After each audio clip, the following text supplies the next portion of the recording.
नमस्कार दोस्तों, स्वागत है आप सभी का हमारे YouTube चैनल पर। आज की कहानी का शीर्षक है दीपक, मिट्टी के घर से अफसर तक। छोटे से कस्बे का एक लड़का था दीपक। उसके पापा बढ़ी का काम करते थे और माँ दूसरों के घरों में सफाई। घर मिट्टी का था, छत टपकती थी, लेकिन एक चीज कभी नहीं टपकी, उम्मीद। दीपक की आंखों में कुछ अलग था। जब भी स्कूल के बाहर से गुजरता, एकटक क्लासरूम की ओर देखता रहता।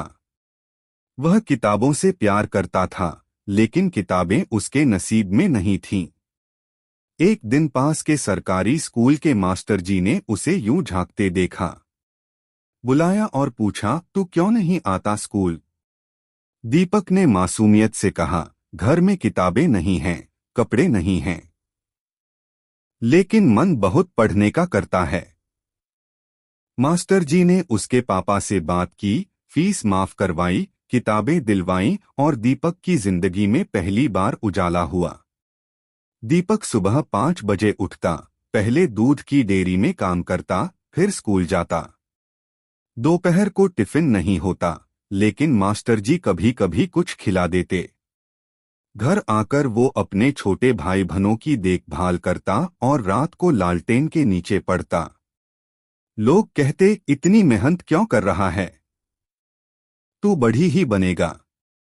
लेकिन दीपक की सोच अलग थी, मैं अपने भाग्य का बढ़ी खुद बनूंगा। कक्षा 10वीं में दीपक को पूरे जिले में पहला स्थान मिला। अखबार में नाम आया, पर घर में रोटी के लिए आटा नहीं था। अगले दिन भी वह उसी डेयरी में काम करता दिखा, लेकिन अब उसकी चाल में आत्मविश्वास था। 12वीं के बाद वह शहर जाकर पढ़ना चाहता था, लेकिन पैसे, रास्ता। माँ ने सोने की एक छोटी सी चूड़ी दी, जो उसकी शादी के लिए बचाकर रखी थी। कहा, जा बेटा, उड़ान भर। शहर में दीपक के पास रहने की जगह नहीं थी। उसने एक छोटे होटल में बर्तन धोने की नौकरी पकड़ ली। वहीं के पीछे की झोंपड़ी में सोता और दिन में कॉलेज जाता।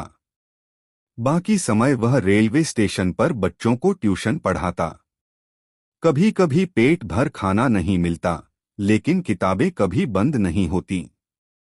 उसके कमरे की दीवार पर सिर्फ एक पंक्ति चिपकी थी, थक जाओ तो आराम कर लेना, लेकिन हार मत मानना।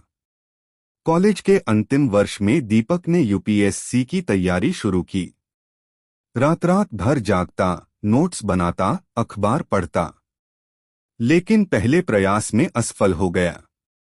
लोगों ने कहा, अब तो छोड़ दे, ये तेरे बस की बात नहीं, लेकिन उसने एक नया वाक्य दीवार पर चिपकाया, जो आग अंदर जल रही है, वो बाहर की ठंडी हवा से नहीं बुझेगी। दूसरे प्रयास में दीपक का चयन नहीं हुआ, लेकिन इंटरव्यू तक पहुंच गया। अब उसे यकीन हो गया, मंजिल दिखने लगी है। तीसरे प्रयास के समय वह और भी तैयार था, और इस बार वह चयनित हो गया। जब रिजल्ट आया तो दीपक प्लेटफार्म पर बच्चों को पढ़ा रहा था। उसका फोन बजा और उधर से मास्टर जी चिल्लाए, दीपक, तू अफसर बन गया। दीपक की आंखें भर आईं। उसने बच्चों को गले लगाया और कहा, अब तुम्हें भी यही रास्ता दिखाना है। जब दीपक गांव लौटा तो वही लोग जो कभी हंसते थे, अब स्वागत में फूल बिछा रहे थे। उसने सबसे पहले गांव में एक निःशुल्क कोचिंग सेंटर शुरू किया, जहां गरीब बच्चों को प्रतियोगी परीक्षाओं की तैयारी कराई जाती। उसने अपनी मां से कहा, अब तुम्हारी वो चूड़ी फिर से बनवाऊंगा, सोने से नहीं, इज्जत से।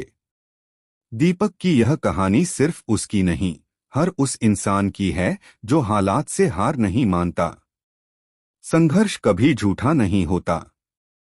हर आंसू किसी मंजिल की सीढ़ी बनता है। अगर तुम चल पड़े हो सच्चे मन से, तो खुदा भी तुम्हें अकेला नहीं छोड़ता है। दोस्तों, कैसी लगी आपको यह कहानी? कमेंट कर जरूर बताएं और वीडियो को लाइक करें और चैनल को सब्सक्राइब जरूर करें, जिससे आप आने वाली और वीडियो भी देख सके। धन्यवाद।